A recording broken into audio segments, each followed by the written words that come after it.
What's up guys, Kyle here again, and today we are checking out the Friedman BE Mini. Let's do it.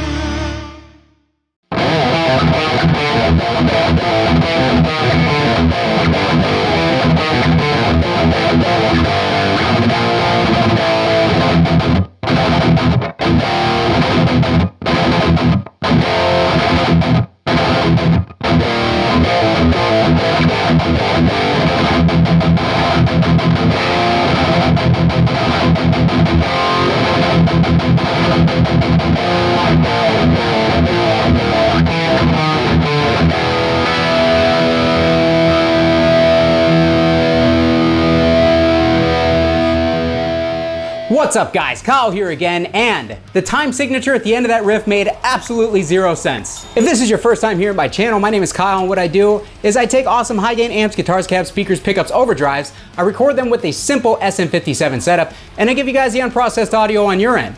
So if you're into E standard thrash riffs, drop C hardcore riffs, and dudes who haven't played guitar in 3 months, you're in the right place. Consider hitting the like button, subscribing on the way out, so you don't miss any more of my stuff.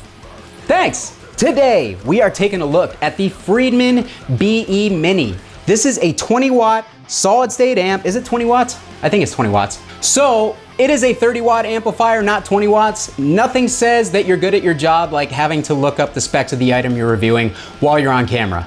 Super professional. So anyways, this is a 30 watt solid state head, and from what I have heard, what I have gathered from a lot of people, this is essentially like the Friedman BE Deluxe circuit, the pedal, preamp pedal that I reviewed late last year that I absolutely love. I think that that pedal sounds incredible as a preamp pedal. It's kind of that same circuit, but in a little tiny head shell package with a 30 watt solid state power amp and an effects loop. And on top of that, you get 2 different speaker outputs on it. And before we even dive into what I think of the tones, there has been a lot of polarization on not only this amp, but a lot of these mini amps that have been coming out recently. There's a Bogner model, there's a Dietzel model, there's an SLO Mini, but it really just seems like people are really up in arms about these. I see so many people spewing hatred at these amps, and I gotta wonder, have they ever actually played the real thing? Because I see a lot of comments about people saying that these sound nothing like the real thing. Well, I have owned almost every single Friedman flagship amp, and I can tell you, this sounds like a Friedman. It sounds just like the larger amps. So I don't know what you guys are talking about. Those of you out there that are hating on these things, haven't tried the other ones, but I can honestly say the Friedman one sounds like a Friedman, which is very good. So yeah, I don't get it. I think it's just one of those things where when an expensive boutique company puts their name on something that is affordable and made in China, it doesn't matter how good it is, people are going to hate it for that reason alone. So I think it has a lot to do with that, but I'm gonna stop talking. I already kind of told you guys the features of this amp. We should dive into the tones because I don't know what you guys think, but I think that tone that I dialed in the intro of this video sounded really, really good. For the intro clip of this video, I was using my Balaguer Typhon here with the Seymour Duncan distortion in the bridge, and I was boosting the amp with a Boss SD1. We're gonna go ahead, we're gonna turn that boost off, and then down here on the front of the amp, the control panel, I'm basically gonna dial this amp to neutral. I'm gonna turn the gain way down. I'm gonna put the presence, the treble, and the mids, bass, everything at noon. I'm gonna leave the volume where it is. If you noticed in my initial clip, these settings were kind of extreme to get it where I wanted, so keep that in mind. You may not have as much range as you want on some of these EQ settings, but that doesn't mean that you can't get the sounds that you want out of it. Just dial with your ears and not with your eyes.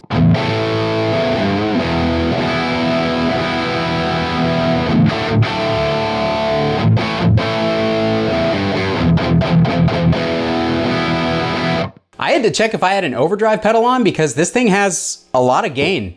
Even with the gain dialed that low, it has a ton of gain. I don't know what the cut feature does. That seems to have cut a good amount of the saturation. So let's start there. That way we're kind of actually in the low gain territory.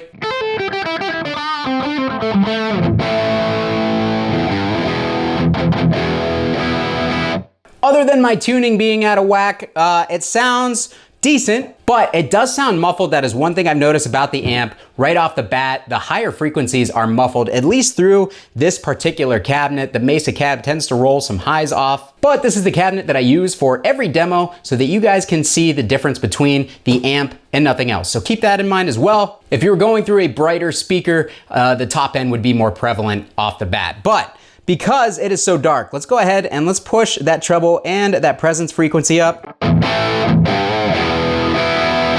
All right, so we have a little bit of a lower gain tone. I also have a high output pickup in the Duncan distortion in this guitar. So let's turn the volume back a little bit.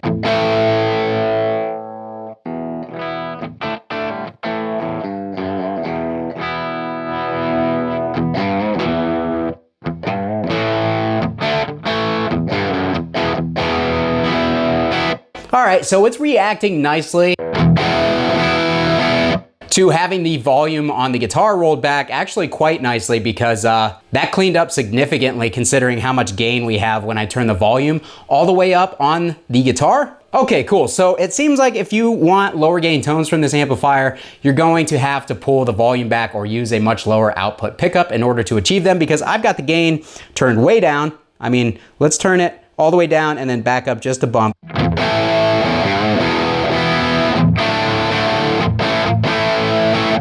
Even that is more saturated than I know a lot of guys are going to want out of a Friedman amp. So with that being said, let's turn the gain up. Let's get it up to 9 o'clock.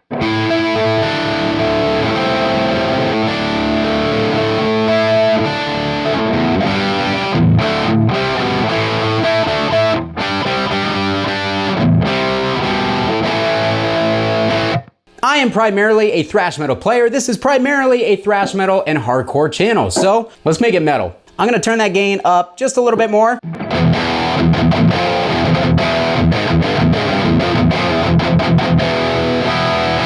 All right, so it has that typical Friedman mid-range where they're rolled back a little bit, almost to the point of being scoopy, and that typical Marshall high mid thing that you get is not really there. Let's see what happens when we roll those up a little bit.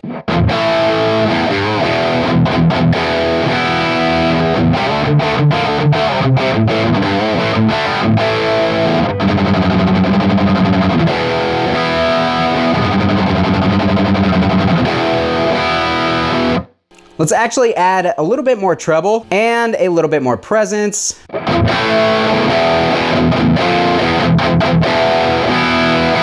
So in typical Friedman fashion, again, it doesn't really get all that aggressive in the high mids or the top end. They are very smooth, polite is the way that I've heard them describe sounding amps, and that makes total sense to me. Moving on, let's get that gain up even more. We're gonna go up to just under noon.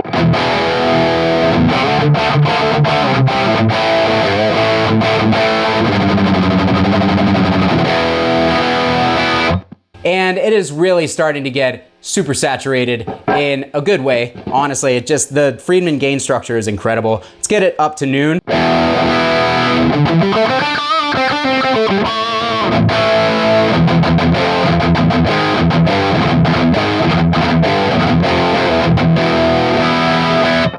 And we have plenty of saturation, but the amp is definitely starting to thicken and darken up with the gain being pushed as high as it is. We also have this cut switch up, which reduces some of the gain. What happens when we put it in the middle?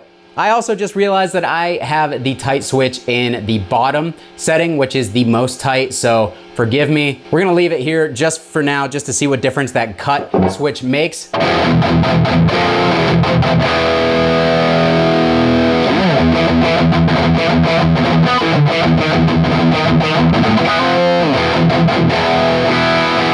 Definitely adds more thickness, even more saturation. So what happens when we switch it all the way to the bottom?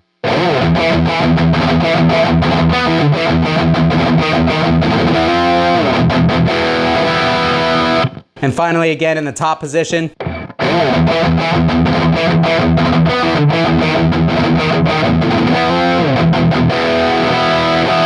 I I think the bottom position is a nice balance in between the top two positions. It seems to be kind of right in the middle. There's something that I like about the low end in that setting as well. It just seems to be a little bit more full and percussive, not quite as soft and thuddy as it is on the top setting. So we're gonna leave it there. And again, let's put this tight switch back in the middle. That fills out the lows and low mids quite a bit actually. And finally up in the top position.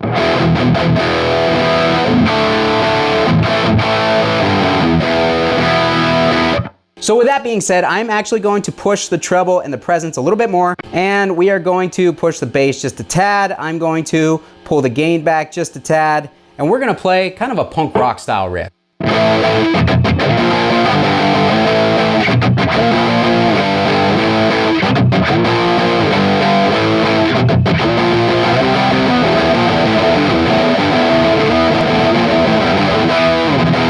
Yeah, that sounds really, really good. Just like that, we've got like a great thick punk rock style tone going on. I think we could actually even increase the bass a little bit. Let's pull the gain up a tad and let's pull those mids back just a little bit.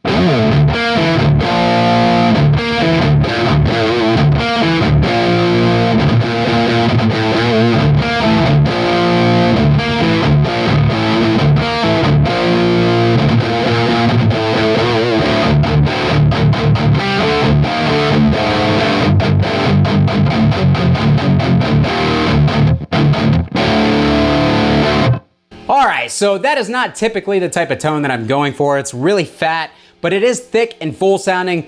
Does not sound like a solid state amp, guys. It really doesn't. Let's boost those mids just a tad.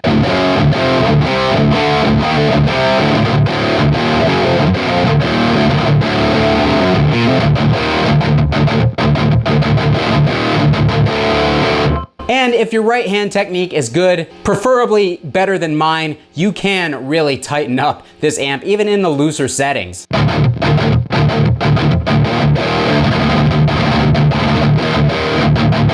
But all you gotta do is flip that gain or that tight switch down.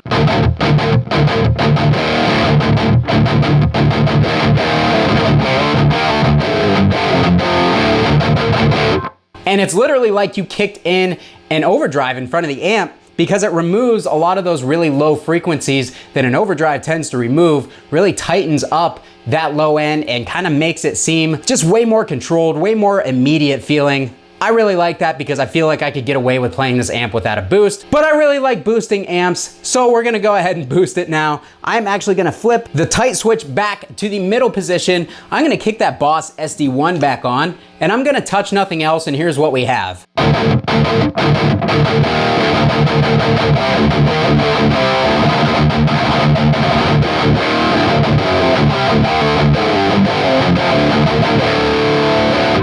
I'm having a lot of fun. Can you tell? I think this thing sounds really good. I don't know what people are talking about. I'm gonna roll that gain back just a tad.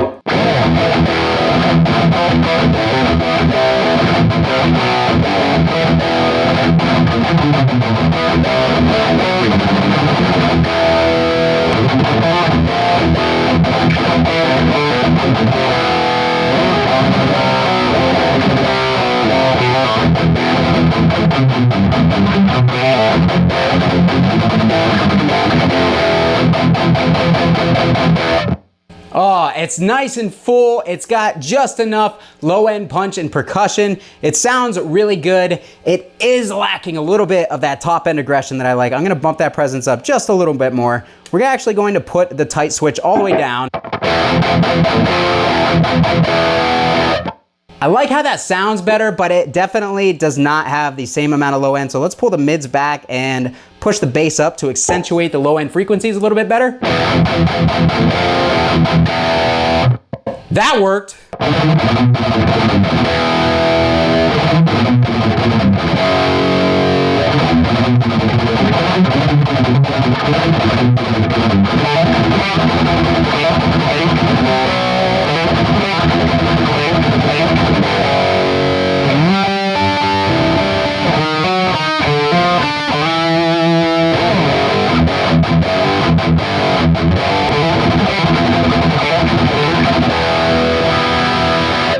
Guys, we have an awesome thrash tone going on. That sounds so good. This is making me really happy. We're actually gonna try a different overdrive because we can. I actually have the Friedman Buxom boost on the board for the very first time.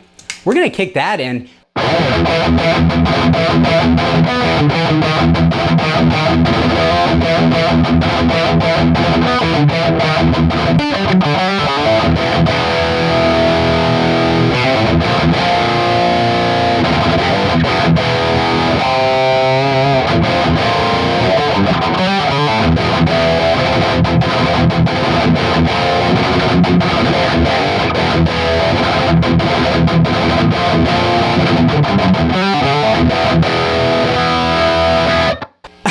That's such a good thrash tone. The Buxom boost is no joke. We are running out of time though, so let's go down to drop C, play a couple hardcore riffs, and call it a day on this amp, but this thing has been a blast so far.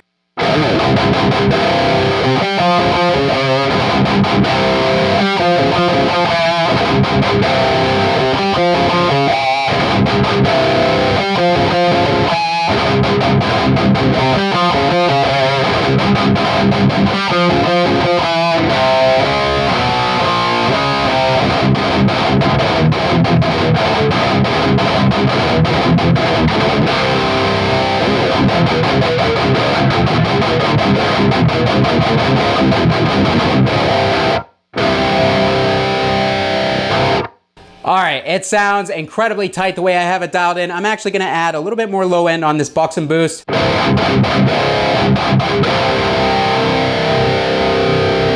And just for fun, let's put the cut switch back to the middle.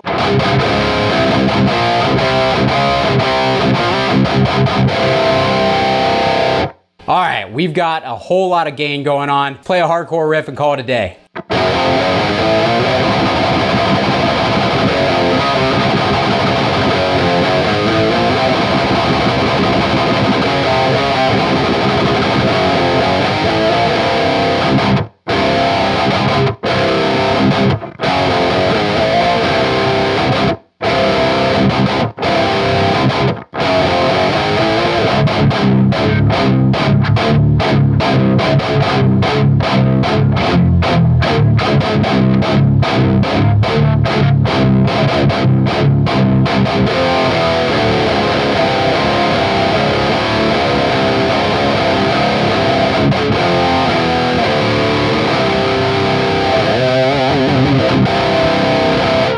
Alright guys, that is going to do it for me today on the Friedman BE Mini. What did you think of the amp? I think it's pretty clear how I feel about this thing, but I truly want to know, what do you guys think? And be honest with yourselves. Don't look at it as something that is made in China with a cheap price tag as a cash grab, because I don't think that that's what it is. I think that it is Friedman and these bigger boutique amp distribution brands trying to bring that high-end boutique tone to people who can't come anywhere close to affording that, because let's be real. $4,000 amplifiers are for a very select group of people, and some people, even if they can't afford amps like that, don't have any desire to spend that type of money on them. So the next best thing is something like this, where you spend just a little bit of money. You can take this thing and run it through a separate power amp, a tube power amp if you want, and still have pretty much all the Friedman goodness. I don't care if it's solid state or not, man. This thing sounds like every Friedman that I've ever owned. The tone is there, and you can take it and amplify it through another tube power amp if you so please, to get the volume and the tube warmth out of it. But I think that this thing sounds great. Again though, I'm really curious to see what you guys think. How did you think it sounded in the video? If you own one or have played one, what has been your experience with the amp? Let me know down in the comments. I'll make sure to meet you down there to chat about it.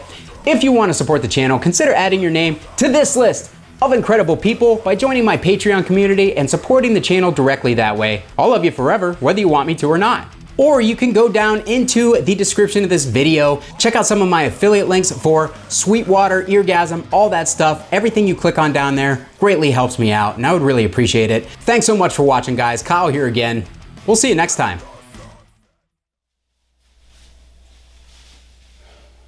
You know what this wall is missing? Another amp.